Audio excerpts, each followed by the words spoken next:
chers amis, alors aujourd'hui je vais pas montrer ma tête, pardonnez-moi, je vais enlever ça, voilà, je ferme. Parce que je crois que YouTube ne tient pas compte apparemment, puisque je n'ai pas de like, je n'ai pas de pouces, je n'ai pas de commentaires, rien. Alors justement, pour les nouveaux abonnés, abonnez-vous, mettez un pouce en l'air ou en bas, un like ou un dislike, comme vous voulez, partagez et surtout activez la clochette si vous voulez recevoir les vidéos en première. Alors, je ne vais pas vous dire grand-chose. On va continuer sur le certificat de naissance, la fraude du non légal. Les informations se suivent, mais bon, je ne vais pas comment vous dire, vous ennuyer avec ça. Vous les connaissez, vous les suivez au jour le jour avec la radio, la télévision et j'en passe, Internet peut-être, les journaux, que sais-je moi, ce que vous prenez comme source.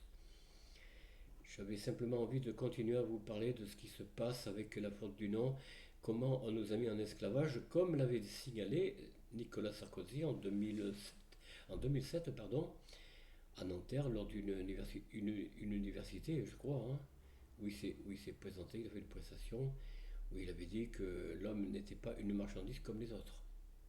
À bon entendeur, salut. Il avait tout dit. Bon, depuis il a dû se taire parce que peut-être que les autres au-dessus des formations n'ont pas apprécié. Probablement. Mais bon, le mot a été lâché, donc vous savez ce qu'il en est. L'officier, à la votre naissance, il prend ce certificat, l'original, et il va le transmettre au tribunal, à la préfecture, je ne sais pas à qui, en tout cas à l'État. C'est l'État qui s'en approprie le titre, enfin votre nom, prénom, pour en faire un titre fiduciaire. Et oui, un titre fiduciaire qui va mettre en jeu, comment dire, lors de, comment ça s'appelle, lors de, comment on dit ça, quand vous êtes, lors de un ou plusieurs investissements. Parce que votre nom est un nom d'esclave donné par l'État ici dans le pays des fromages au XIIIe siècle, il me semble, où le nom est devenu obligatoire. Avant, on disait Raymond de Vitré, Raymond de Rennes ou Raymond de Paris, par exemple. Non, tout ça c'est terminé.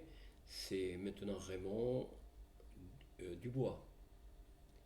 Et d'ailleurs, au début, moi quand j'étais jeune, on mettait le prénom d'abord et le nom après. Donc Dubois étant le nom, c'est pas mon vrai nom, mais Raymond était mis en premier. Maintenant, non, le prénom passe après.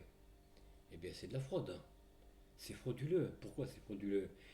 Parce que on vous considère non plus comme un être vivant, mais comme une personne. Persona, le masque, une apparence. En droit juridique, je vous l'expliquais, vous n'existez pas. Nous n'existons pas. Nous sommes des personnes, des hommes de paille, ou des femmes de paille, si vous voulez, mesdames. Voilà. Mais en fait, on n'existe pas. On n'existe que pour faire des contrats. Là, on vous autorise à faire des contrats, à passer des contrats avec des entreprises ces entreprises étant en rapport avec la grosse entreprise pays du fromage, et puis voilà quoi, hein, tout baigne, tout baigne. Alors voilà, chers amis, je ne voulais pas faire une longue vidéo aujourd'hui parce que je ne veux pas commenter de l'actualité. Qu'est-ce que je vous dis? Il n'y a toujours pas de gouvernement, on nous prend pour des benets. Par exemple, une anecdote sur la voiture électrique. Vous voyez, on nous dit, il y a une députée qui vous explique à l'Assemblée que pour faire des économies sur l'énergie d'une voiture électrique, et entendez-vous bien, non pas une voiture à essence, une voiture électrique, vous devez charger votre batterie, mais rassurez-vous, dit-elle, si votre batterie se décharge, il y a toujours un petit reste, un résidu. Donc il suffit de compléter en chargeant votre batterie pour la regonfler et puis continuer votre parcours. Non mais pour qui nous prend-elle? Serait-elle pas en train de nous prendre pour des neuneux? Ben moi je crois que si. Hein. Donc chers amis, si vous pouvez, n'achetez pas de voiture électrique, restez avec votre voiture diesel, essence ou je ne sais pas quoi, gardez vos principes, gardez vos marques, ne rentrez pas dans le jeu de l'État. D'ailleurs, il y a même des pays, je crois que, je ne sais pas si c'est le pays du soleil levant, je ne sais plus lequel, qui a commencé à grogner à propos des... Et je crois qu'il a même arrêté une série sur une voiture, une de leurs voitures, ils ont arrêté la production de voitures électriques. C'est vous dire. C'est vous dire que certains pays ont compris. Non seulement que ça pollue l'atmosphère, la couche d'ozone, le CO2, on en parle tellement, mais ça fait rien. On continue à fabriquer des voitures électriques tout en sachant que ça va détériorer, altérer la couche d'ozone, voire voilà, la stratosphère, ou la ionosphère plutôt, c'est-à-dire la dernière couche qui nous sépare de l'espace. Vous vous rendez compte, si demain l'air de notre planète s'en va dans l'espace, mais quoi, qu'est-ce qui se passe? Eh bien, tout le monde meurt, hein, c'est clair. Le manque d'air, c'est fini. Et c'est ce qui risque de se produire. Je ne sais pas dans combien de temps, mais ça peut se produire. Ça pourrait se produire. En tout cas, chers amis, ne vous fiez pas. Votre nom figure en capital. Pourquoi? Parce que vous êtes un chiffre, un ensemble de chiffres. Vous êtes un investissement, vous êtes un acte fiduciaire que l'officier de l'hôtel de ville, enfin la mairie ou la préfecture ou le tribunal, je ne sais pas, a pu prendre dans ses mains pour le transmettre à qui de droit. Or, qui de droit, c'est l'État, hein, puisque vous n'avez aucun droit. Votre père n'a plus de droit. Il a juste le droit d'apposer sa signature. Un acte. Alors, la signature, ça s'appelle. C'est pas la titrisation, mais ça lui ressemble. C'est un acte d'allègement donnant tout pouvoir à l'État de prendre possession de votre nom et de votre personne. Alors, personne, bien sûr, veut dire persona, apparence, homme de paille ou masque, comme vous préférez. Vous comprenez, tout cela se tient, non? Vous ne trouvez pas? Alors, luttez, chers amis, combattez, n'hésitez pas. Alors, je voulais vous montrer un. Comment ça s'appelle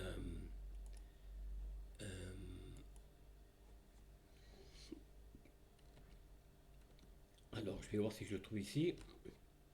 Ça m'étonnerait, mais je ne sais pas si ça va marcher. Non, il donne des définitions qui ne sont pas du tout. Oh là là, l'unité cognitive, comportement, n'importe quoi. N'importe quoi. Non, c'est pas ça du tout.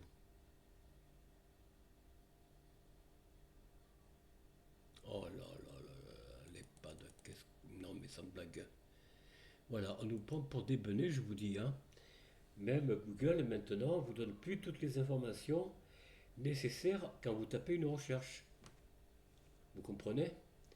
Avant, vous tapiez un mot, et vous trouviez un ensemble de mots, y compris des mots auxquels vous n'auriez pas pensé. Vous voyez? Maintenant, ils donnent des mots que eux ils ont choisis, et puis voilà, le reste, ils le balayent. Ils cachent, comment dire, ils tiennent sous silence tout l'ensemble de recherches par millions, hein. Ça peut aller très loin. Un mot, ça peut contenir plusieurs centaines de milliers de mots, hein. Mais maintenant, ils limitent, donc ils censurent. La censure bat son plein parce que les gens ne résistent pas. Ils ne résistent pas, ils sont dans l'acceptation, ils sont dans le renoncement, ils sont soumis à l'esclavage. Oui, mais Raymond, on nous laisse des libertés, je peux aller où je veux. Oui, bah oui, si tu as un passeport pucé avec tes empreintes, oui. Donc tu es fliqué, il n'y a pas de problème, ils savent où tu vas, il n'y a aucun souci. Donc nous sommes fliqués, nous sommes totalement à la merci de ces gens, quoi, de cette élite. Pareil pour la CNI, la carte nationale d'identité. C'est une fraude, tout est fraudé, tout est fraude. J'ai expliqué l'autre jour à la SNCF, notamment lors d'achat de billets, que les billets à scanner, moi je ne les scanne pas. Le type qui me contrôle, il doit donner un coup de stylo, c'est tout. Mais il ne mettra pas son scan sur mon billet. Parce que le scan, ça veut dire quoi? Ça veut dire qu'il prend toutes mes informations. Mais oui, il prend les informations. Voilà, savoir d'où je suis parti, où je vais, ta ta ta ta ta ta. C'est déjà inscrit sur le billet. Pourquoi le donner au siège social de l'entreprise SNCF? Ça ne sert à rien. Donc, contentez-vous localement d'enregistrer les informations. Ah, il a pris un billet pour aller à tel endroit. Bon, ben c'est bon, on le poinçonne pas, mais on le perce, on le déchire un peu, on donne un coup de stylo, on le barre, puis voilà, terminé. Pas besoin de scanner. Voilà, chers amis, parce que petit à petit, ils arrivent à cette personnalité, cette persona, donc comme de paille. ils arrivent à nous soumettre complètement à leur merci avec ces histoires de scan, d'empreintes et tout le reste. Et pourtant, c'est illégal parce qu'il n'y a aucun écrit sur Légifrance qui autorise les autorités et qui que ce soit à se servir du QR code, d'un QR code par exemple. Il n'y a pas de loi. Comment une entreprise a-t-il l'autorisation? Ben, c'est parce qu'il fraude. C'est une grosse entreprise qui a peu de concurrence pour l'instant, donc il fraude. Voilà, chers amis, je vais arrêter là cette vidéo. Je ne vous mets pas de... Oh, peut-être que si, après tout, tiens. Allez, on va mettre une petite vidéo. On va voir ça.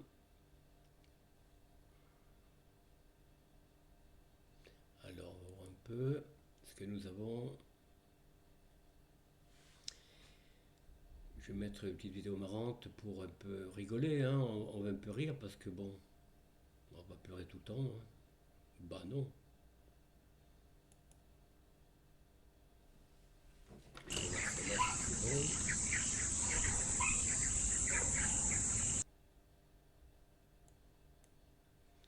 Alors voilà, je vais vous la partager, chers amis.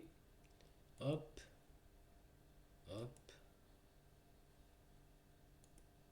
Voilà, on la partage. On va rire un petit peu ensemble, voilà. Bon. Je découvre la vidéo en même temps que vous, hein. Voilà.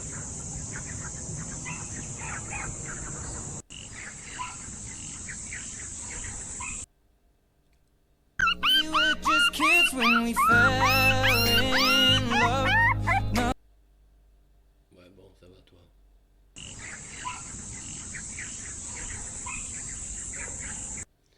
Bon, j'ai pas trop compris ce que c'est ça, bon. Je croyais que c'était plus long que ça.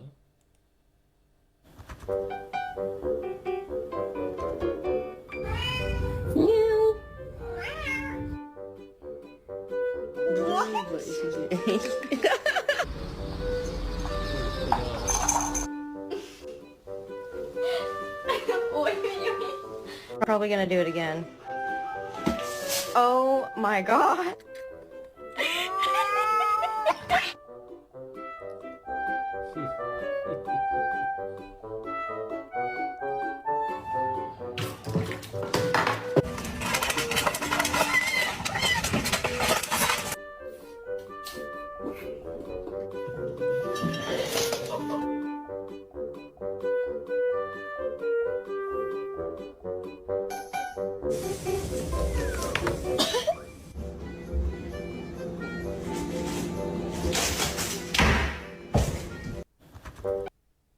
Oui, pas mal. Qu'en pensez-vous, chers amis? Pas mal du tout, voilà. Bon, j'espère que cette vidéo vous a plu, mes chers amis. Je vous dis à très bientôt. Portez-vous bien. Alors, je vous souhaite un bon week-end, une bonne fin de semaine, hein, on approche. Nous y sommes d'ailleurs. Ben écoutez, soyez heureux en famille, entre amis, allez faire un pique-nique, pourquoi pas, hein, c'est le moment, il fait beau. Je ne sais pas chez vous, mais chez moi ici il fait très beau. C'est agréable et voilà quoi, hein. La vie est belle, comme on dit, et puis voilà, soyez heureux entre amis, en famille. Portez-vous bien et je vous dis à très bientôt. Au revoir.